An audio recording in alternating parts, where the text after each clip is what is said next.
Hello friends, welcome back. This is Jyoti and welcome back to my channel earth mom Dehradun. तो दोस्तों, बहुत ही strange बात हो गई कि मैडम की रेसिपी भी आई, 3 किलो मटन भी बना, 4-5 गड्डी पालक की भी बनी, लेकिन इस बार मटन सेट पे नहीं गया। तो आइए जानते हैं इसके पीछे का रीज़न।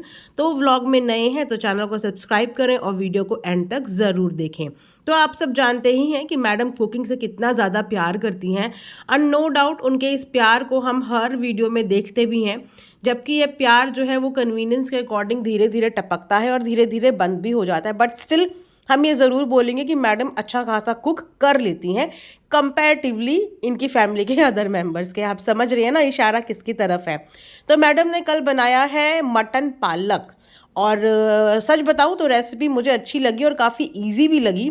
इजी इसीलिए क्योंकि मैडम हर पेस्ट को पहले ही बना के तैयार कर देती हैं, और हम लोग बिलीव करते हैं कि हम कोई भी चीज़ बनाएं तो फ्रेश फ्रेश लहसुन काटे, फ्रेश फ्रेश अदरक काटे, फिर हम उसको ग्राइंड करें, या जिसको जिस मेथड से बताना है। पर मैडम के लिए ईजी इसीलिए हो जाता है क्योंकि मैडम को हर चीज़ एक तो चॉप्ड मिलती है और हर चीज़ मैडम के पास पहले से ही पेस्ट अवेलेबल होता है। तो मैडम ने कल पालक और मटन की रेसिपी बताई जो मैंने पहली बार देखी इस मेथड से, लेकिन देखने में इजी लगा। जो लोग नॉनवेज के शौकीन हैं, मटन के लिए शौकीन है, वो लोग ये ट्राई कर सकते हैं, उनके लिए हेल्प ज़रूर करेगी। बट जितनी क्विकली मैडम ने ये दिखा दिया ना, इतनी क्विकली ये रेसिपी बनने वाली नहीं है, क्योंकि जो मटन है ना वो थोड़ा सा हार्ड होता है और उसको गलने में काफ़ी वक्त लगता है। तो मैडम ने तो बहुत जल्दी सब कुछ पका हुआ दिखा दिया, लेकिन आप लोग पेशेंस के साथ ही बनाइएगा क्योंकि इसे बनने में बहुत ज़्यादा वक्त लगने वाला है। तो चलिए उसके बाद बात करते हैं डब्बा की। तो डब्बा ने, जहाँ पे मैडम को नॉनवेज से इतना ज़्यादा मोहब्बत है, प्यार है, वहाँ पे डब्बा को आजकल बेकिंग से कुछ ज़्यादा ही प्यार हुआ है। तो एक बार पार्ले जी नुकसान करने के बाद फिर से डब्बा ने ट्राई किया बनाना केक, और उस बनाने की जो धज्जियाँ उड़ाई है ना, जो बेइज्जती उस बनाने की करी है, मैं क्या ही बताऊँ। उसी प्लेट से वही बनाना पिचका के टिजान को खिलाया और फिर उसी जूठी प्लेट में अनदर बनाना मैश करती हुई नजर आई है डब्बा। खैर, इन जूठा जूठी और अनहाइजीनिक का तो हम क्या ही बोले, ये तो इनके परिवार का एक तरीके से टैग मार्क ही हो चुका है। इनके परिवार की हैबिट ही हो चुकी है कि किस तरीके से अनहाइजीनिक चीज़ें परोसे और खिलाएं। चलिए उसके बाद डब्बा की हिम्मत की ना दाद देनी पड़ेगी कि इतने बार पचके करने के बाद भी भाभी से डिश तक मांग के ले आई, लेकिन एक बार भाभी से रेसिपी भी तो पूछ सकती थी। जिस तरह फ़ोन पे आप डिश मांग सकते हो, उस तरह आप फ़ोन पे उनसे रेसिपी भी तो ठीक से पूछ सकते हो। क्यों आप अनाज का बार बार बर्बादी करते हो? मेरा क्वेश्चन सिर्फ यही है। ऐसा नहीं है कि आपके एफर्ट्स को अप्रिशिएट नहीं किया जा रहा है, फिर एफर्ट्स को अप्रिशिएट किया जा रहा है, लेकिन तब जब आपको हेल्प करने के लिए वहाँ पे कोई अवेलेबल ना हो। आपकी भाभी आपसे इतने प्यार से बात करती है, फ़ोन पे आपके और उनकी कॉन्वर्जेशन सुनी, जिसे सुन के बहुत सारे सब्सक्राइबर्स को बहुत अच्छा लगा, बहुत अच्छे कॉमेंट्स कॉमेंट सेक्शन में देखने को मिले। तो उतनी ही प्यार और मोहब्बत से आप भाभी से प्रॉपर रेसिपी भी पूछ सकती थी, लेकिन वो आपने नहीं पूछी, और अगेन आपने कच्चा बनाना ब्रेड वापस से ऑडियंस के आगे दिखा दिया। अरे टरा मैडम ने आपके फूड की तारीफ करी थी, थोड़ा सा उन्हीं की बात का मान रख लो, क्योंकि आप बहुत ज़्यादा खुश हो गए थे ना कि टरा मैडम ने आपकी तारीफ कर दी। तो उनकी बात की रिस्पेक्ट करते ही थोड़ा सा तो अपने अंदर कुछ तो 10% तो अच्छा करो, कुछ तो डे बाय डे अपने आप को इम्प्रूव करो। आप तो इम्प्रूव करने की बजाय जान के ये चीज़ें करते हो। बेकिंग का मेन प्रोसेस यही होता है कि ढंग से कोई चीज़ बेक हुई हो, लेकिन आपने जब उस ब्रेड को दिखाया तो उस ब्रेड को देख के कोई भी बता सकता है कि उस ब्रेड की हालत कच्ची थी। और कच्चा आटा खाने का मतलब समझते हो? कच्चा आटा हमारी हेल्थ के लिए कितना ज़्यादा नुकसान देता है। कच्चे आटे की वजह से आपके पेट में दर्द हो सकता है। तो ये सब हरकतें आप मत करो और ये सब हरकतें ऑडियंस को मत सिखाओ। अगर आपको बनाना ही है तो ट्रायल पहले अपने आप कर लो बिहाइंड द कैमरा। उसके बाद जब आपको लग जाए ना कि अब आप इस चीज़ को कर सकते हो, तो ही कैमरे के आगे दिखाओ। इस तरीके से खाने की भी बर्बादी होती है और इस तरीके से आप ऑडियंस को गलत तरीके से सिखा रहे हो। आप प्रॉपर ना तो फूड व्लॉगिंग सिखा पा रहे हो, ना ही आप प्रॉपर फैमिली व्लॉगिंग कर पा रहे हो। क्योंकि अगर आपको फूड व्लॉगर ही बनना है, एज टरा मैडम ने आपको बोल दिया, तो फूड व्लॉगर का काम होता है अपनी ऑडियंस को प्रॉपर तरीके की रेसिपीज़ बताना। ऐसी रेसिपीज़ नहीं जो आए दिन खराब हो जाती हैं। क्या आपसे कोई रेसिपी बनाना सीखेगा जब आप खुद ही उस रेसिपी को नहीं बना पा रहे हो? तो ये तो कुछ डब्बा की हरकतें थी। उसके बाद बात करेंगे मैडम की। तो मैडम ने अपने सूट दिखाए एज ऑलवेज मैडम को एक ही स्टाइल पसंद है और मैं लिटरली चाहती हूँ कि मैडम हमें कुछ डिफरेंट स्टाइल्स में देखने को मिले।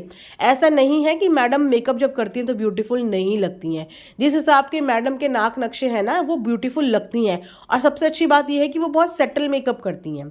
उनका मेकअप इतना न्यूड होता है कि वो आप देख के बोलोगे भी नहीं कि बहुत ज़्यादा हैवी मेकअप किया, जस्ट लाइक डब्बा। कि डब्बा जब मेकअप करवाती है तो इतना डार्क करवा देती है कि उसमें उसका चेहरा नज़र नहीं आता, लेकिन जब मैडम मेकअप करती है तो वो बहुत ही सेटल और बहुत ही लाइट मेकअप करती हैं और फिर अच्छी भी लगती हैं। तो उस अच्छे मेकअप के साथ सीरियसली चाहते हैं कि कुछ अच्छी ड्रेस, कुछ डिफरेंट ड्रेस भी मैडम ट्राई करें। वही ऑलवेज अम्ब्रेला कट सूट्स, वही ऑलवेज फुल स्लीव सूट, वही ऑलवेज मतलब सेम चीज़ें देख देख के ना अब ऑडियंस भी बोर हो गई है। कुछ डिफरेंट ट्राई कर लो मैडम, कुछ तो डिफरेंट ट्राई कर लो। और अगर आपको याद होगा ना तो ये फैब्रिक्स भी मैडम को डब्बा ने ला के दिया था। आई थिंक जब डब्बा की वेडिंग एनिवर्सरी प्लान कर रही थी तो ये फैब्रिक जो रेड कलर का है, अगर मैं गलत नहीं बोल रही हूँ तो ये फैब्रिक डब्बा ने मैडम को गिफ्ट किया था कि मैडम सेम कलर का इन्होंने कुछ रखा था, थीम रखी थी रेड कलर की कि मैडम वो सिलवाएंगी, बट मैडम उस समय नहीं जा पाई तो मैडम ने अब वो सिलवा के मंगा लिए हैं। पर मैडम ने एक बार भी अपने व्लॉग में जिक्र नहीं किया कि ये वही फैब्रिक है जो मुझे डब्बा ने दिया था। अब रीज़न बिहाइंड कि मैडम क्यों इतनी सजी धजी, ऐसा हो सकता है कि मैडम का कोई व्लॉग आए और उसमें कोई प्रमोशन ना हो, तो भैया इस बार भी प्रमोशन था ईयरिंग्स का, इसीलिए मैडम को तैयार होना पड़ा। वैसे अगर मैडम आप तैयार रहोगे ना तो आपके व्लॉग्स बहुत ही अपीलिंग लगेंगे और आप भी बहुत सुंदर लगोगे। ऐसा नहीं है कि आपके पास कपड़ों की कमी है, लेकिन आपका चीज़ों के साथ जो ऑब्सेशन है ना, आप उस चीज़ के पीछे ही पड़ जाते हो। सेम अगर आप इनका वो मर्जेंटा वाला सूट देखोगे जो ये कॉटन का इन्होंने पहना हुआ है, ये सूट आप इनके इतने सारे व्लॉग्स में देख चुके होंगे, ये अधिकतर इसी सूट को पहने हुए नजर आती हैं, जबकि इनके पास खुद में कपड़ों की आई डोंट थिंक सो कोई कमी है। ऐसे ही ऑब्सेशन इनको अपनी डेनिम जींस के साथ है, जो ये अक्सर जब शूट पे जाती हैं तब पहनी हुई नजर आई है, कई बार स्पॉट हुई हैं, मॉल में स्पॉट हुई हैं। तो ये है मैडम का चीज़ों के साथ ऑब्सेशन। लेकिन इसके अलावा बड़ी स्ट्रेंज बात है कि हर बार शूट में इतनी खाने के डब्बे भेजने वाली मैडम ने इस बार शूट में कुछ क्यों नहीं भेजा? ऐसे क्या रीजंस हो गए? क्योंकि व्लॉग में भी जब जनाब आए तो मैडम ने व्लॉग में जनाब को नहीं लिया, ये बात बोल के काट दिया कि जनाब बहुत ज़्यादा टायर्ड हैं, चोट फोट लगी है। तो परफॉर्मेंस में ऐसा हुआ क्या? क्योंकि अगर बात करें जनाब के परफॉर्मेंस की या जनाब के शो की, तो एक बात देखिए, क्रिएटर ने बहुत इजी प्लेटफॉर्म कर दिया है जनाब के लिए। बिकॉज आवेज पहले ही इंजरी की वजह से बाहर हो गया और उसके बाद मनीषा भी हॉस्पिटल में एडमिट है बॉस। उनके एक फैन से एक पोस्ट मिला जिस पोस्ट में पता चला कि मनीषा हॉस्पिटलाइज है। मतलब जनाब की जिंदगी से दो तगड़े कंपटीशन खत्म हो गए। ये दोनों तगड़े कंपटीशन डांस में ही माहिर नहीं थे, इनकी ऑडियंस फॉलोइंग भी कई गुना ज्यादा थी जनाब से। अगर एक लाइव कर दे मनीषा तो वहां पे कोई बीट नहीं कर सकता। लाइव में इतना तगड़ी एंगेजमेंट उनकी होती है, तो इतने दो तगड़े कंपटीशन को इंजरी या इलनेस की वजह से शो से बाहर कर देना कहीं ना कहीं ये जनाब के लिए इजी हो रहा है। लेकिन उसके बाद भी इस बार जनाब डल साउंड क्यों कर रहे हैं? ऐसा क्या हुआ? अगर आप में से किसी को ये रीज़न पता है तो कमेंट्स में ज़रूर बताना। लेकिन मेरा मानना यही है कि मैडम की बिरयानी और मैडम के घर का नमक कहीं ना कहीं शो इस बात की इज्जत रख रहा है और कोशिश कर रहा है कि शो में जो बेहतरीन डांसर्स हैं और जिनकी इतनी तगड़ी मिलियन जनता है, उनको सिर्फ उन्होंने शो की टीआरपी के लिए ही आई थिंक इनवाइट कर दिया था। कंपटीशन का वो हिस्सा मुझे लगता है पहले से ही नहीं थे, क्योंकि कंपटीशन का I think winner already decided है। अब ये कौन है ये भी आप कमेंट सेक्शन में ज़रूर बताना। अभी के लिए सिर्फ इतना ही, मिलेंगे नेक्स्ट वीडियो में, तब तक अपना ध्यान रखिए। Thanks for watching earth mom Dehradun.